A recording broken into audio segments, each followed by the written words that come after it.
कैकेयी सोच रही है कैसे करी दीदार।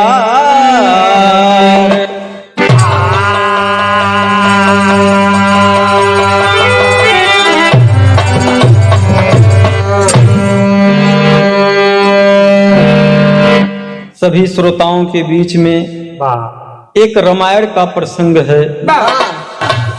कहना है दोस्त, भगवान मर्यादा पुरुषोत्तम 14 वर्ष वनवास में रहे। जस्कंधर पर विजय प्राप्त हुई। प्राप्त करने के बाद घर के लिए रवाना होते हैं दोस्त। पूरा युद्ध खत्म हो गया। जामवंत एक कोने में खड़े हुए हैं। तो भगवान पुरुषोत्तम सोचने लगे कि सभी वीर किसी न किसी से युद्ध किए, लेकिन मैं देख रहा हूं पूरा युद्ध समाप्त हो गया, लेकिन जामवंत चुम्मारे खड़ा है। बहादुरी में कहीं इनका योगदान नहीं है। भगवान राम गए कि बोले जामवंत, बोले हाँ प्रभु कहिए। कहें जामवंत मैं आपसे नाराज हूँ। कहें किस बात के लिए? कहें इस बात के लिए कि पूरा युद्ध समाप्त हो गया, हम सब लंका का नाश कर जाए, लेकिन आपने कहीं युद्ध नहीं किया। तो जामवंत कहा हे भगवान अतोखा का बताई, हमारे बले कौनो मिलबई ना आए हैं। भगवान लागेन सोचे। जामवंत कहने हे भगवान हमरे जोड़े हमरे लायक कौनो योद्धा ही ना देखान। मर्यादा पुरुषोत्तम सोचने लगे, बतावा जस्कंधर मारा गवा, मेघनाथ मारा गवा, तो भाई मारा गए, इनके बले क्यों देखा भाई ना आई भवा। बाबूजी क्या कहते हैं भगवान कि मेरे भक्त को अपने बल पे घमंड है। क्या कहना है दोस्त? कव्वाली की लाइन है मास्टर साहब।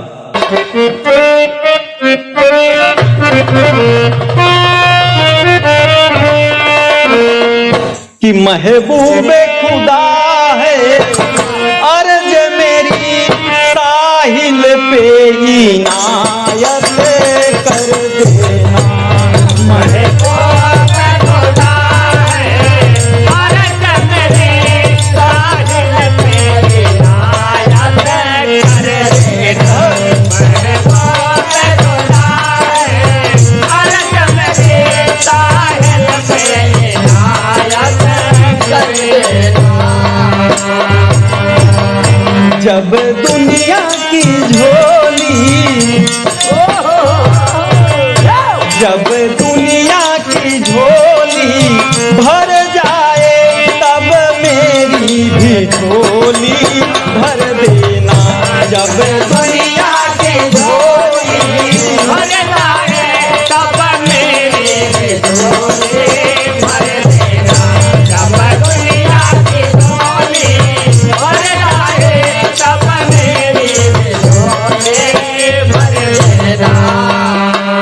ए बाबूजी, लेकिन जामवंत ही भाव में कहा हे भगवान कहन का कहन जान हमारे बराबरी का कौनो योद्धा दिखा ना।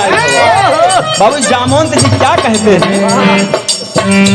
बोले जामवंत सुनो हे भगवान, बोले जामवंत सुनो हे भगवान, कोई हाथ मिलाने वाला नहीं। बोले जामवंत हे भगवान, कोई हाथ मिलाने वाला नहीं। बोले जामवंत हे भगवान, कोई हाथ मिलाने वाला नहीं। भला किससे बताओ? जामवंत जी कह रहे हैं कि हे भगवान अच्छा बतावा हम कैसे युद्ध करी, हमसे तो क्यों हथवई नहीं मिला हवत बा। क्या कहें बाबूजी? भला किससे बताओ युद्ध करूं, कोई मुझको हराने वाला नहीं। भला बताओ युद्ध करूं, कोई मुझको हराने वाला नहीं।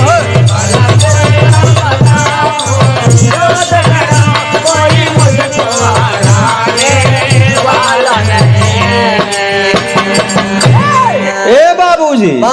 जामवंत जी बोले कि ये भगवान अच्छा बतावा हम कैसी हाथ मिलाई।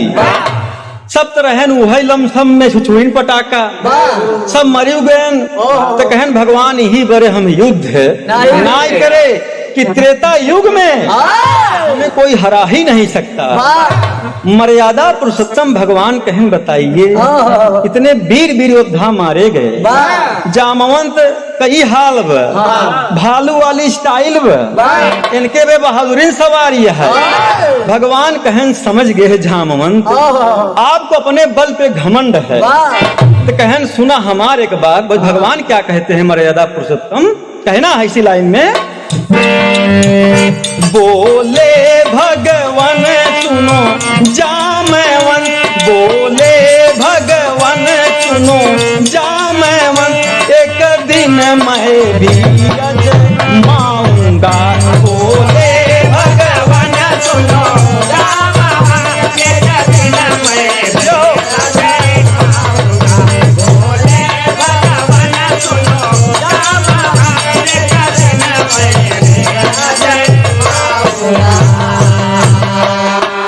देखूंगा कितना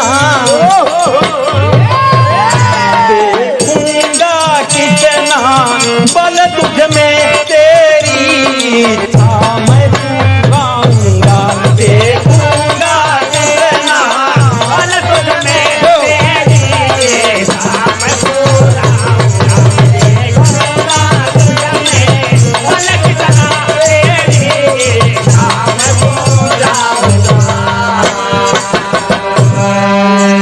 हे बाबूजी जामवंत जी है बोलेन तो भगवान कहन ठीक है जामवंत जी एक दिन हमहू देखब तो हो कितना बलशाली हया। कहन जामवंत जी अभी तक आप रहेंगे द्वापर युग का समय आएगा मैं आपके इच्छा पक्का हम पुराई देवे। कहन ठीक है भगवान। तो हनुमान जी देखा तहाँ एकदम मायूस खड़ा है। कहन हनुमान जी आपका काहे कष्ट होता है। कहन भगवान हमका कष्ट यहाँ बड़े होता है। सबका तो महान महान योद्धा तू मारी डाया छुछुई पटाका हमका दे। कहन ओहो मैं समझ गया। कहन भगवान हमारो जोड़े कौनो योद्धा ना मिला इत आपके साथे आपका दास रहे। आपके सहायता में हम कूद गए। भगवान समझ गए मेरे दोनों भक्तों को बहुत घमंड है अपने बल पर।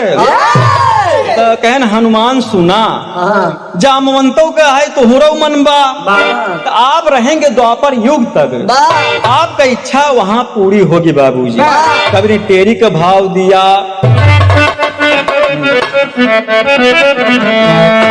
भगवान कहा थी ए भैया कहा अरे राम दुलरवा दुई नौ जन का झरबई। हाँ दुलरवा दुई नौ जन का झरबई। अरे तोहरा टंगरी तोड़ब नहू के कपरवा दुलरवा दुई नौ जन का झरबई। तोहरा टंगरी तोड़ब नहू के कपरवा दुलरवा दुई नौ जन के।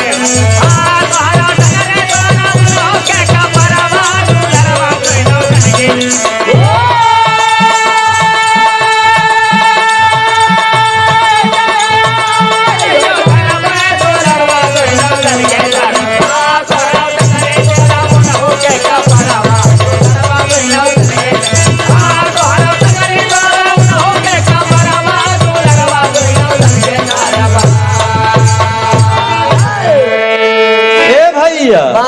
कहने तोहरा टंगरी तोड़ब ओनहू के कपरवा दुलरवा दुइनौ जन का झरबई। हे बाबूजी भगवान पूरी टीम सजाए अयोध्या के लिए प्रस्थान कर दिए कि चलते हैं वहां पर हमारा भाई भरत लखत हुई ही कैकेयी महतारी लखत हुई कौशल्या लखत हुई ही पूरे अवधवासी लगते होंगे। तो चलते हैं तो क्या कहना है शहर के भाव मास्टर साहब। बातों से पहनी कोई भी छुरी नहीं होती। बातों से पहनी कोई भी छुरी नहीं होती। इंसान की हबीज कभी पूरी नहीं होती। श्री राम अयोध्या को लौटे जीत के लंका बजने लगा अवध में विश्व विजयी का डंका। दुनिया दुनिया के कई राजा थे जो सपना सजाए, कुछ ऐसे भी राजा थे जो ना लौट के आए। भाई से भाई मिल रहे सबको मिली खुशी, भाई से भाई मिल रहे सबको मिली खुशी। कौशल्या सुमित्रा मगन कैके ही है दुखी।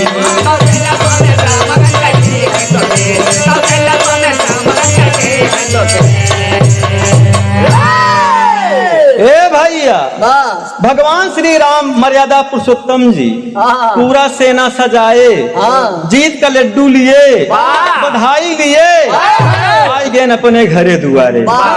भगवान बिचारा तहाँ कि हमार भैया भरत व्याकुल हुई ही, कौशल्या माई हमारा रास्ता देखत हुई। कैकेयी माई बड़ा हैरान हुई कि भगवान अबे आयन ना आए। ए भैया, सामने बाबूजी आयन तो सब लोग मिल रहे हैं, लेकिन कैकेयी लाज बस भगवान के सामने ना आई आवत। बाबूजी आज जब देखे राम चले आ रहे हैं तो भरत भैया सामने आई गए। चौपाई के भाव में क्या कहना है?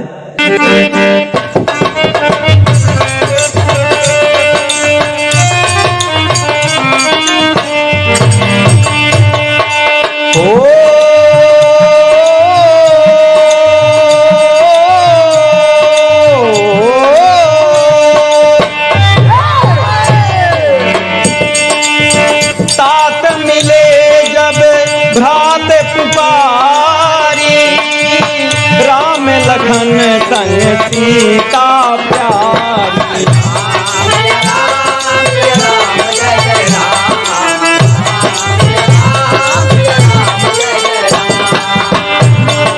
ओ व्याकुल नयन लखत चहुओरी, आज मिले जनानंद किशोरी।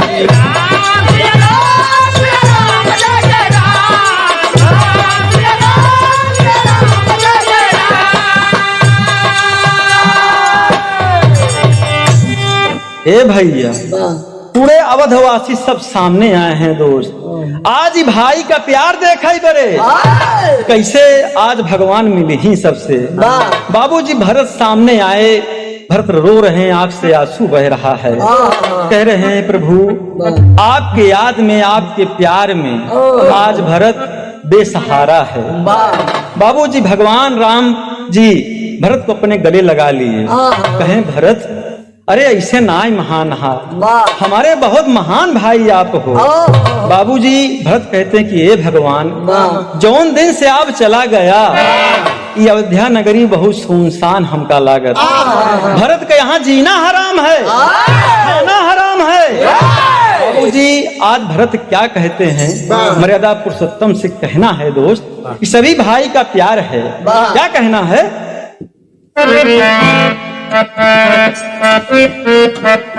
क्या बात है? ए भैया, भाई भरत कह रहे हैं, अपने बात को बता रहे हैं कि हे प्रभु आप कितना हम मानित, कितना चाहित बड़े भैया। क्या कहते हैं बाबूजी? कहीं हम बन को चले पग बंधन है। ये भाई बन तो आप गया, लेकिन हमहू लागत जना हमहू बनवासी हो गए। तब ऐसे धरती बितावत है प्रभु आपका ऊपर रखे ही खड़ा हूँ।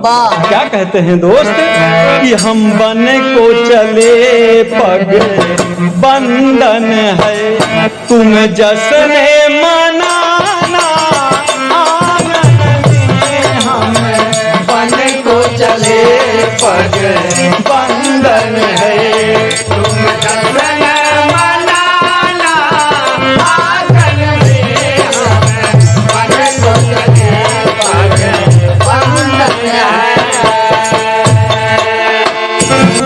हम बन को चले पग बंधन है, अरे तुम जश्न मनाना आंगन आंगन में।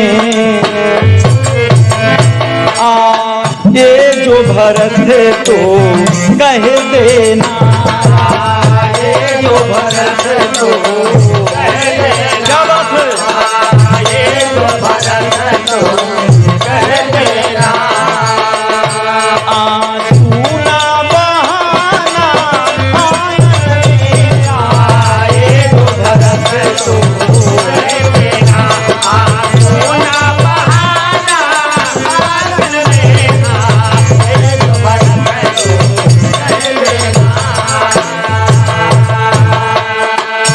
बाबूजी आज भरत रो रहे हैं दोस्त, इसीलिए दोस्त आज अमर है भरत भाई का मिलाप। बाबूजी कहते कि ये भगवान आप तो वन को चले गए प्रभु, आप बिना ही भाई का हाल भवटे हमारे हमसे पूछा प्रभु। माई कौशल्या कैकेयी सुमित्रा सब है, लेकिन महल सुनसान लागत रहन भगवान। का कहें अपने महतारी को हम बहुत सताए हैं प्रभु, आपके वियोग में आपके प्यार में का कहें बाबूजी। कौशल्या सुमित्रा माँ को मैंने दिल से प्रभु जी प्यार किया, प्यार किया। कैकेयी अपनी माँ को तो कैकेयी अपनी माँ को तो कैकेयी अपनी माँ को मैंने सदियों से प्यार किया, कैकेयी अपनी माँ को तो मैंने सदियों से प्यार किया, कैकेयी अपनी माँ को तो मैंने सदियों से प्यार किया, कैकेयी अपनी माँ को तो। ए बाबूजी आज भाई भरत का यह प्यार देखकर राम बाबू एकदम भाव विभोर हो गए कि हमार भैया कितना हमका मानत रहे दोस्त। बाबूजी भरत बता रहे हैं कि प्रभु हम कौशल्या माई को कहूँ तकलीफ ना दे, सुमित्रा कभू तकलीफ ना दे, लेकिन जान अपने कैकेयी माँ का जब से आप प्रभु जी वन को चले गए हमने कभी नहीं माना। हे बाबूजी, बाबूजी भरत ऐसे बता रहे हैं, भगवान राम के आंख से आंसू बह रहे हैं मेरे दोस्त कि मेरा भाई आज कितना प्रिय है, कितना हमारे बड़े देखा व्याकुल हैं, बेचैन हैं। तो राम कहते हैं कि अरे भरत कैसे कह रहे हो तुम, कैकेयी नहीं दोस्ती है भैया, कैकेयी तो हमार वो महतारी है का बताई आपका। बाबूजी कैकेयी माँ ऐसे मुंह छुपा रही, का मुंह लेके जाई बेटवा के सामने।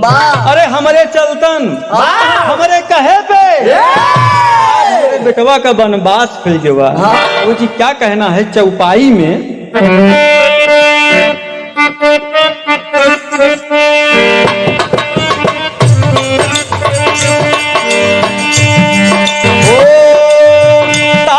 सुनते जब तीखी बानी, कैकेयी माँ कृपा निधानी।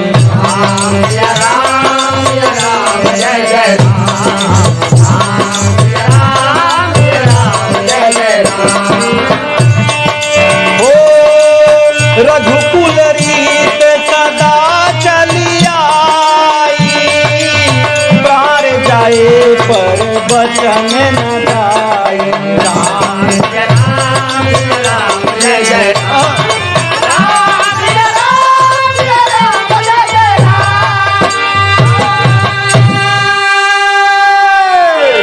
ए भैया आज मर्यादा पुरुषोत्तम भरत भाई कैसे बात सुन के कहते हैं कि ए भैया ये हमारे पुरखन का जगाई चीज है। कहा गया है दोस्त कि रघुकुल रीति सदा चली आई, प्राण जाए पर वचन न जाई। भगवान मर्यादा पुरुषोत्तम बोले कैकेयी ने कोई अपराध नहीं किया। अरे हमार तीन महतारी में सबसे महान कैकेयी महतारी है। बाबूजी ऐसे भगवान कहन कैकेयी माँ के सामने पहुँचे। कैकेयी माँ बाबूजी अपने पल्लू से अपन मुंह ढाक लेती है कि कौन मुहले के हम बेटवा सपने मिली। भगवान राम बोले कि माँ ए माई तनी मुहना खोला तो हर बेटवा तुम्हारे सामने आई है। माई बन में हम कितना तकलीफ सहे, कैसे रहे तोहरे बिना हम जानत है। बाबूजी कैकेयी माँ इसे आंचल ढाकत है ना बेटवा चला जाए सब तुम्हार अपराधी है। अरे हमारे चलतन कि पूरा इतिहास हमें गाली देगा, हमारे चलतन आज बेटवा बनवास चला गया रहा तू कहे नहीं माई तोहार कौनो हमें अपराध ही नहीं न, सब विधि का लिखा हुआ लेखा जोखा था माँ। आपने कुछ भी नहीं किया, आपने सिर्फ अपना वचन निभाया। तो बाबूजी कैकेयी माँ कहती है कि बेटवा अगर हमसी नाराज ना यहा तो हमका एक ही वचन दा कहो बेटवा हमरो कोखी जन्म ल। भगवान राम कहन माँ आपके लिए पूरी दुनिया कुर्बान है। अरे छोटी मोटी बात या भगवान राम वादा करते हैं कि माई हम तोहार पक्का कहना मानब कहीं नहीं। अगर राम हमार गलती माफ करता है तो बेटवा हमसी वादा करा कभों तोहरे कोखी हम जन्म ले। मुझे क्या कह दे कई माँ तर्ज है।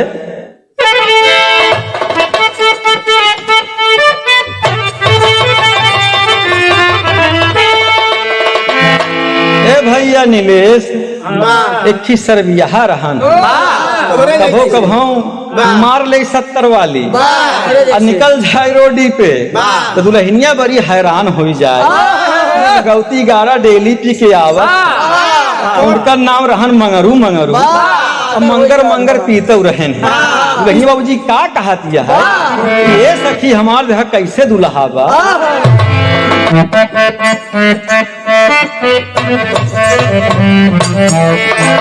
पियला शराब गाजा तारी हमारे पिया मिलले दुआरी। पियला शराब गाजा तारी हमारे पिया मिलले दुआरी। पियला शराब गाजा तारी हमारे पिया मिलले दुआरी। लेकिन कैकेयी माँ आज भगवान राम से कह रही है बेटवा अगर प्रसन्न है गलती हमार माफ करता तो मुन्ना हमसी वादा करा कि कभों हमारे गोदी से कोखी जन्म ले आया। क्या कहते हैं बाबूजी कैकेयी माँ कह रही हैं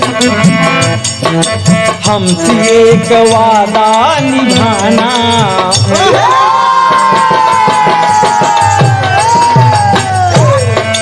हमसी एक वादा निभाना हमारे बेटा गोदिया में आना।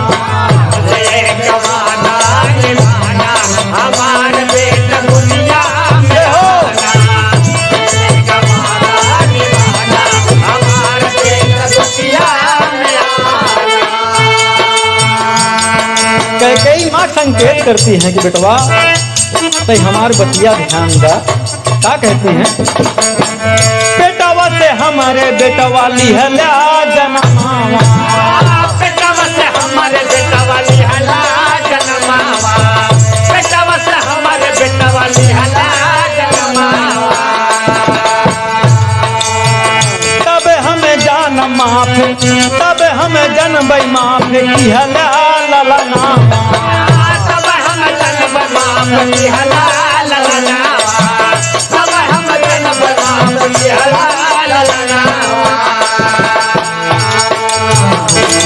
हमनी के इच्छा पुराना हमारे बेटा गोदिया में आना। हमारे बेटा गोदिया में आना।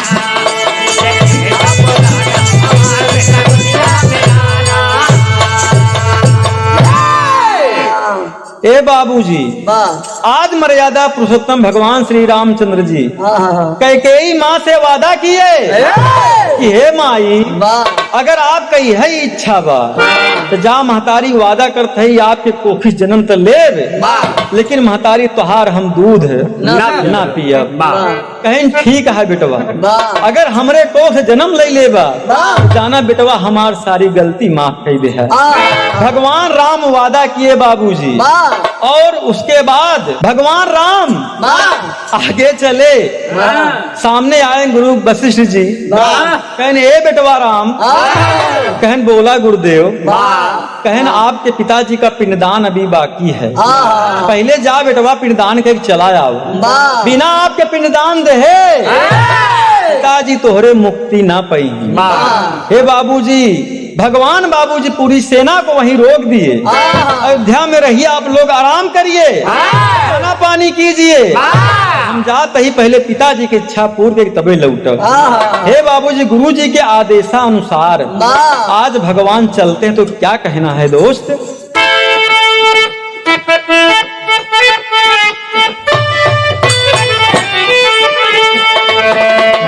देखा ये सब पुरान गीत रही आज तो देखत तहा नई की पतर की महीन की सब आवत ये है, लेकिन देखा सब माटी गीत रहन दो का कहत रहे हैं। कहीं पटना से बैदा बोलाईदा,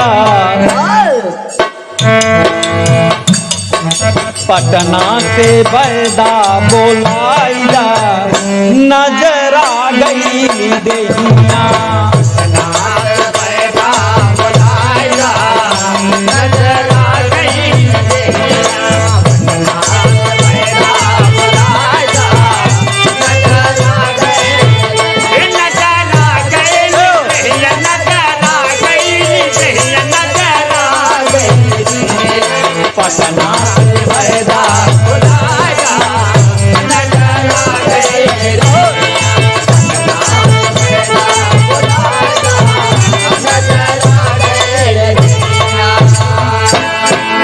लेकिन भगवान राम क्या कहते हैं कि ए गुरुजी मेरे भरत भाई थे, उनसे पिंडदान करा दिए होते, मेरी राह आप क्यों लख रहे हैं।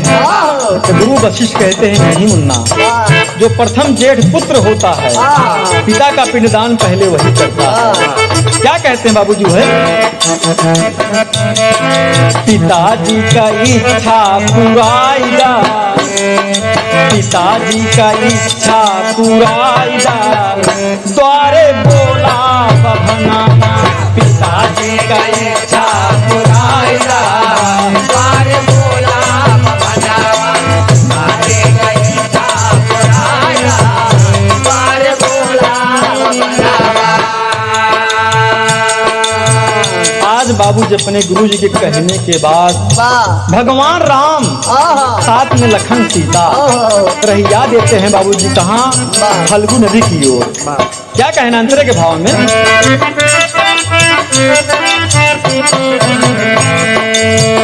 जेठ पुत्र जो करी पिंड दानवा,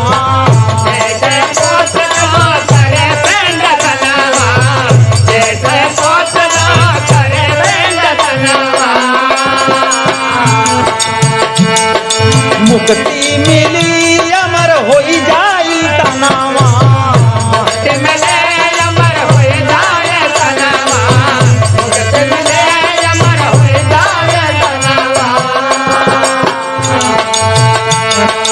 हमारी तपनिया बुझाईदा, हमारी तपनिया बुझाईदा, द्वारे बोला बभनाना, हमारी तपनिया बुझाईदा, द्वारे बोला बभनाना,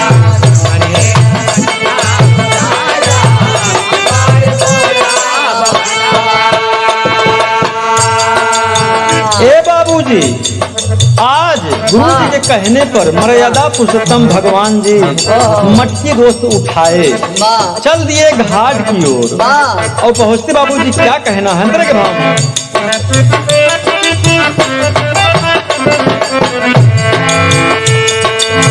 मटकी उठा के चले राम रघुराई, मटकी उठा के चले राम रघुराई, मटकी उठा के चले राम रघुराई, घटवा पे पंडा प्रभु के बोलाई, घटवा पे पंडा प्रभु के बोलाई, घटवा पे पंडा प्रभु के बोलाई, क्रिया करम कुल कराईदा, क्रिया करम कुल कराईदा, द्वारे बोला बभनावा, क्रिया करम कुल कराईदा, द्वारे बोला बभनावा, क्रिया करम कुल कराईदा, द्वारे बोला बभनावा, क्रिया करम कुल कराईदा, द्वारे बोला बभनावा। ए बाबूजी भगवान राम सीता और साथ में लखन भाई चल दिए दोस्त, फल्गु नदी के पास आके पहुंचते हैं तो एक पंडा देखा भैया पहले सब होत रहे वो बतावे घाटे पहुंचे कहे तोहरा आजा पुरखा बाबा सबका पिंडा पारे है, भगवान राम को बुलाए महाराज ऐसे ना आया, तो तो भगवान राम देखत है कि यार ये पंडाया लेकिन ये हमका काहे बोलावत है। फिर कहत बा ऐसा ना आवा ऐसा ना आवा। भगवान राम पहुंच गए कहन बतावई कहन देखा तोहार सब कहम पुरोहित है तोहार राजा पुरखा सब कपिंडा हम ही पारे है। तो राम कहन जैसे आपका आज्ञा बतावई कहन बतावा कैसे आना हुआ। कहन हमरे पिताजी का कब्बई स्वर्गवास हो गया हम उन्हीं का पिंडदान कराई आई है। तो पंडवा लगे बड़ा बढ़िया जुआर फिट कहन का नाम बा आपके पिताजी के। कहें राजा दशरथ। कहन ओ हो वो तो बाबूजी बड़े प्रतापी राजा थे बड़े महान राजा थे। ठीक है उनकर पिंडदान हो जाये। अब लगा सोचे कनवा पंडा लहान तो बड़ा बढ़िया बा राजा महाराजा खूब दानो पुण्य करत। कहन ठीक है बाबूजी एक पत्थरा निकालेन और महाराज को लिखाई देहन पंडा महाराज को लिखाई देहन जाए कुछ सामान हम दे थे जा आप ले के चला आवा। राम और लखन चल दिए बाबू इस सामान लाने के लिए और सीता मैया वहीं पर हैं। पंडा अपन लगा काम करे देखिए गईयो बा नहीं बा और बाबूजी नदी में पानी है। तो बाबू दशरथ जी सामने आए। दशरथ जी जल से निकले कहे सीते मैं बहुत भूखा हूँ बहुत भूखा हूँ बेटी मुझे भोजन कराओ मुझे भोजन कराओ। जब सीता ऐसे बाबूजी बात सुनती है तो देखत यहाँ के बोलता है तो फिर से आवाज देते हैं दशरथ महाराज जी कि ये सीता हम बहुत भूखान है बिटिया हम बहुत भूखान है हमका खाना खिलाई दे। तो बाबूजी सीता माँ देखती हैं कि ससुर जी हमारे सामने हमको दर्शन दे रहे हैं लेकिन अब का खियाई बाबूजी खाटी प्रयागराज में कहना है।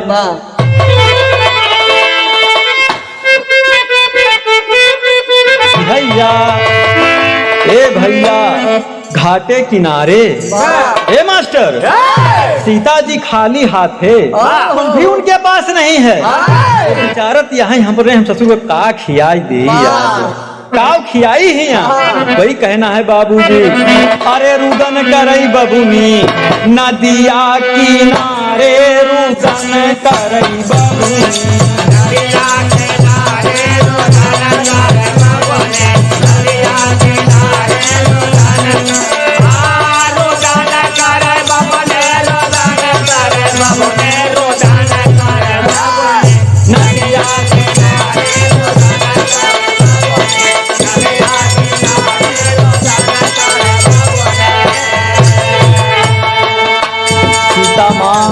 अपने मन में सोच रहे हैं यहाँ नदी के पास में पानी और रेत के सिवा कुछ भी नहीं है।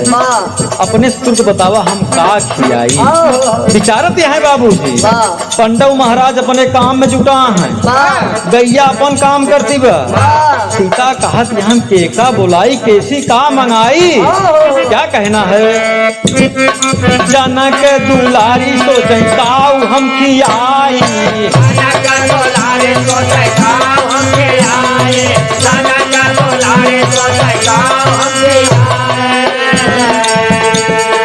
ससुर व्याकुल भैले भूखिया मिटाई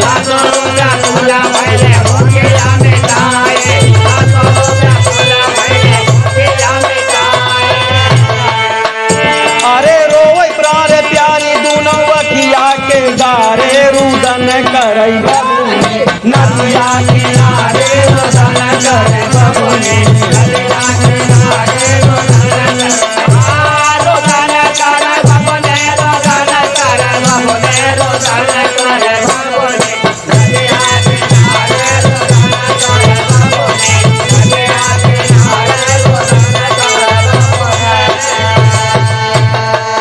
रुदन बाबूजी सीता यह विचारत यहाँ रोत यहाँ कि हम काव खियाई। अब बार बार यही आवाज दे रहे हैं कि सीता मैं बहुत भूखा हूँ सीता मुझे भोजन कराई दे हमका कुछ खियाई दे। आज सीता मैया रोवत यहाँ बतावा हम का खियाई। यहाँ सिर्फ यही रेत दिखात बा पानी दिखात बा कि पंडवा अपन काम लहाए गैया खाए में जुटी है। बतावा कैसी बोलाई हमारे पिया और देवर गा है बाजार में सामान लिया तो बाबू सीता माँ क्या काम करती हैं दोस्त, वही रेत हाथ में उठाए ले बाबू जी लड्डू लगिन बनावा का बाबू जी कहना है अंतरे के भाव में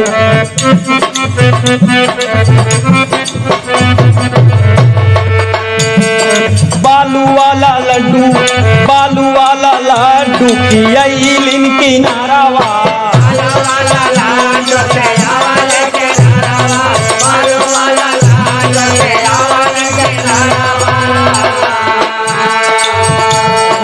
ससुरु मगन भैले खुशी भाजियारावा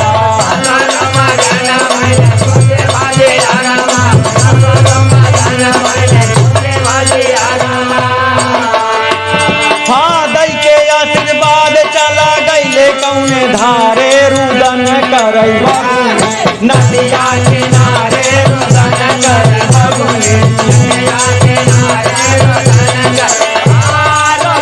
करई बबुनी रुदन करई बबुनी रुदन करई बबुनी नदिया किनारे रुदन करई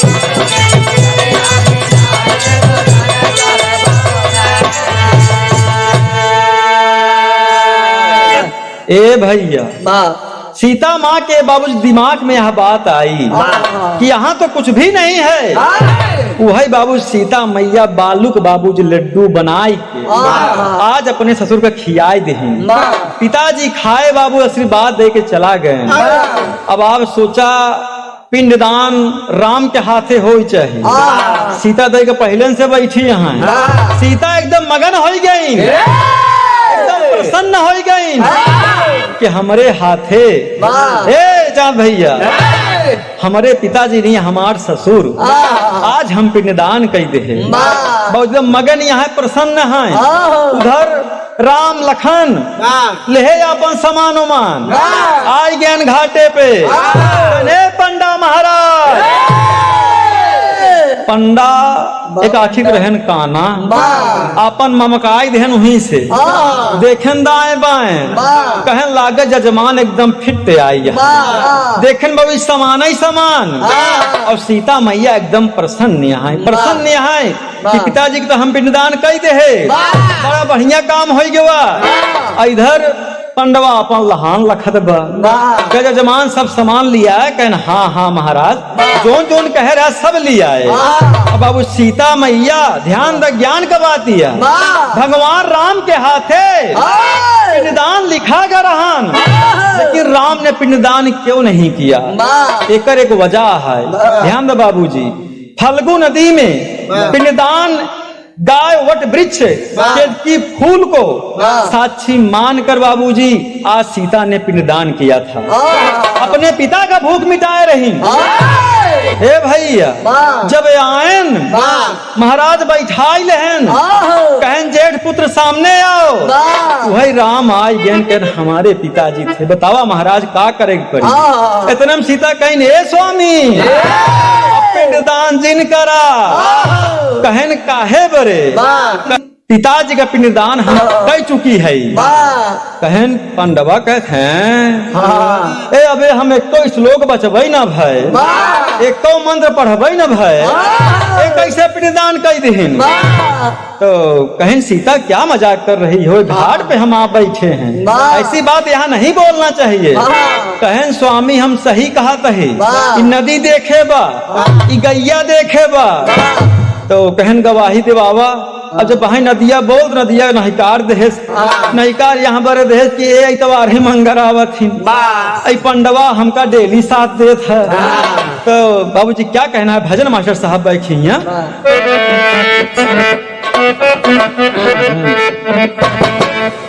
कि उड़ी गईले सुगना अरे पिजरावा के छोड़ के उड़ी गईले सुगना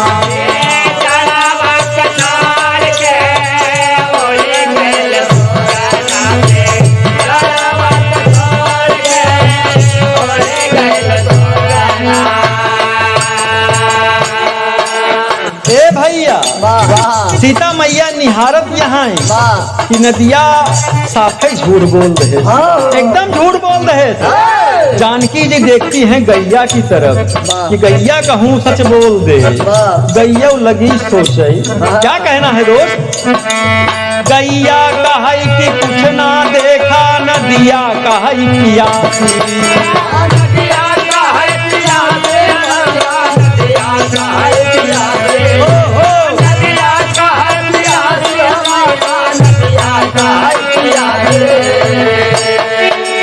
गैया कहाई कि कुछ ना देखा, नदिया कहाई पियासी। ना देखा नदिया कहाई पियासी, गैया कहाई कि कुछ ना देखा, नदिया कहाई पियासी। कवन प्यारा आज गैले जागे छोड़ के, उड़ी गैले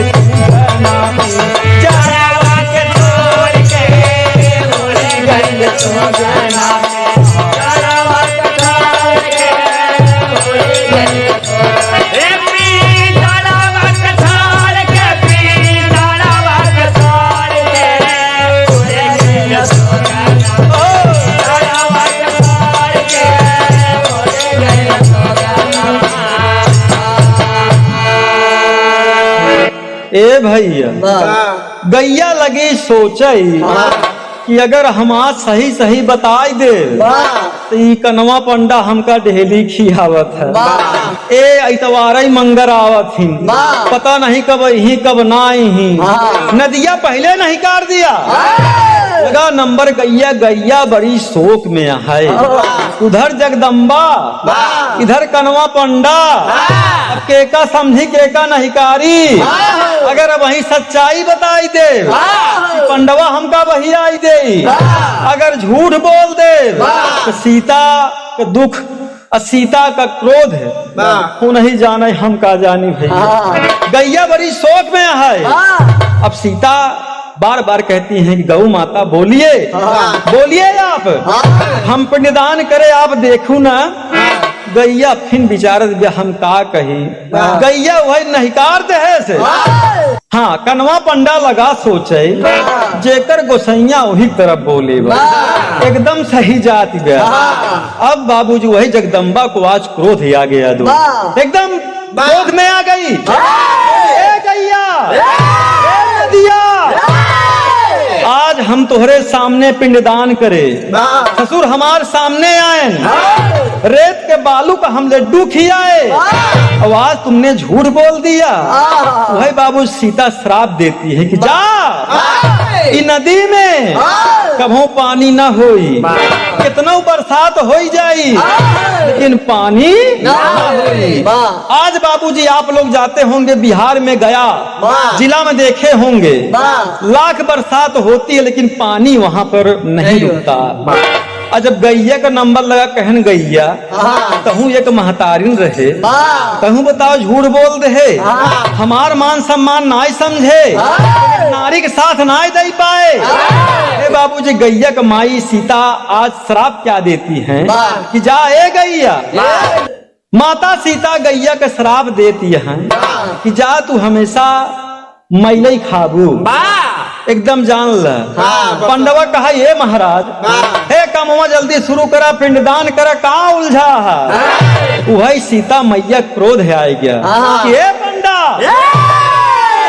मैं तुम्हारे घाट पर आकर पिंडदान की हूँ, और आज तोर गैया नहीं कार दे, नदिया नहीं कार दे, जा हम तहू के शराब देते ही, कितनो मंगबे, कितनो महाजन हो जाबे, लेकिन बिना मांगे तोर पेट ए भैया यही श्राप है।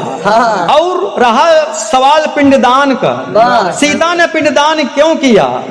जब अंधी अंधा लागिन श्राप दे, जितना पीड़ा अंधी के भर हन उतना ही अंधा का भर हन, लेकिन अंधी का पीड़ा कुछ ज्यादा ही रही दो, पीड़ा ज्यादा भय से। आज यही बाबूजी वजह थी, अगर कोई नारी वहां जाके पिंडदान ना करती, आज महाराजा दशरथ कभी मुक्ति नहीं पाते। बाबूजी यही वजह है कि सीता को पिंडदान करना पड़ा। कोई आल्हा के भाव में क्या कहना हुआ है? सीता ने पिंडदान क्यों किया? वो बात में भैया एक राज है। जब महाराजा दशरथ वन में गए शिकार करने के लिए, तो चंद्रकला और उद्दयन ऋषि के बाबूजी जब उनके पुत्र का वध कर दिए, कैन पानी पियावाई बड़े, दोनों वही अंधी अंधा उनका श्राप दे दे। चंद्रकला दशरथ की बहन थी दोस्त। हाँ, तो बहनी का बड़ा वियोग लगा रहा न, हमका तू बचपना में जवानी का आलम में निकाल दे रहे, तनिक उद्दयन ऋषि झाला माला का कई दे रहे। तो जा मेरा श्राप है, बिना बाबूजी नारी का जान ला, पिंडदान करे, आज महाराजा मुक्ति न पहुँचे। तो बाबूजी यही वजह है कि जाए के आज घाट पर फल्गु नदी किनारे मैया सीता ने पिंडदान किया, वहीं से आज महाराजा जी को मुक्ति मिली। यही वजह है कि आज उनके जेठ पुत्र मर्यादा पुरुषोत्तम पिंडदान नहीं कर पाए दोस्त। वही अलग भाव में का कहना है,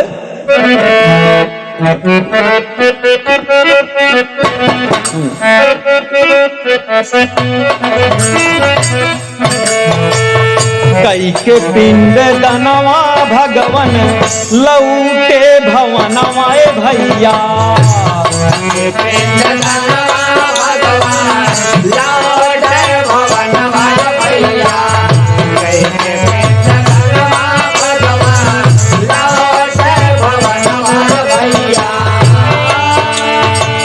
माया के शरीरिया काया गईले सब हेरा,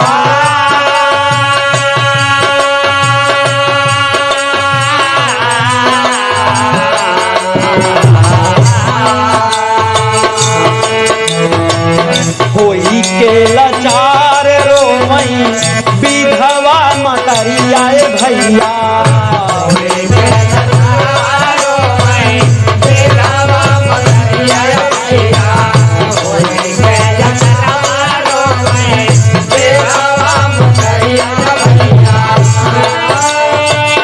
अवध नगरिया राजा राम बनी जा,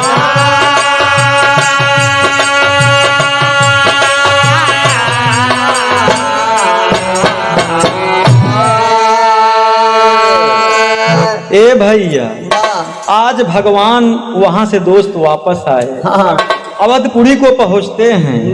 तीनों महतारी आज विधवा हो गई यहाँ दोस्त, रोवत यहाँ नगर वासियों के कहने पर भगवान श्री राम मर्यादा पुरुषोत्तम जी तो लोग बाबूजी वहाँ का राजा बना देते हैं। तो भैया ई रहा एक पौराणिक कहानी, ई बड़े कहा गया है कर्म हमेशा अच्छा करना चाहिए। क्या कहना दोस्तों, अंतिम भाव में ई रहा एक अनोखा भी रहा, पिंडदान वाला भी रहा।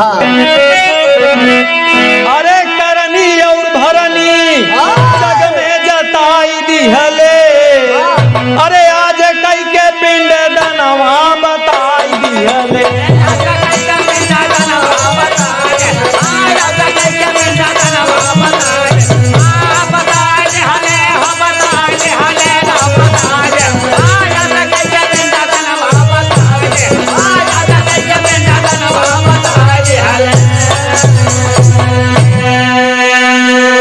रावण के मार प्रभु सीता लैयाए, उहै सीता काहे बड़े बनवा पठाए,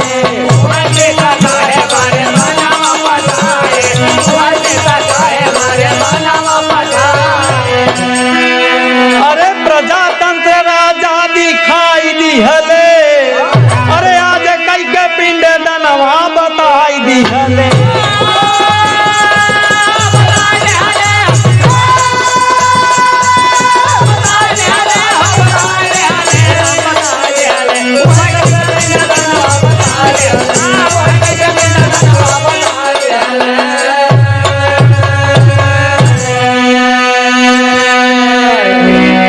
भैया ये देखा प्रमाण एक मिला। जब वो सीता पतिव्रता थी, मर्यादा पुरुषोत्तम वहाँ परीक्षा लेकर यहाँ लाए थे, तो उस सीता काहे बड़े वन में भेजन, अपने प्रजा के कहे पे, समाज के चलते आज मर्यादा पुरुषोत्तम ने सीता के बाबूजी वन में भेज दिया था। ये रहा के अनोखा कहानी, जब जगदम्बा माँ बाबूजी यहाँ सकून से लोग नहीं रहने दिए तो आज के समाज की स्त्रियां कैसे रहेंगी। प्रमाण मिलता है, क्या कहना है, खानदान का पढ़ते हो कि स्वामी गीतानंद संत भय कविवर राम आधार, स्वामी गीतानंद संत भय कविवर राम आधार।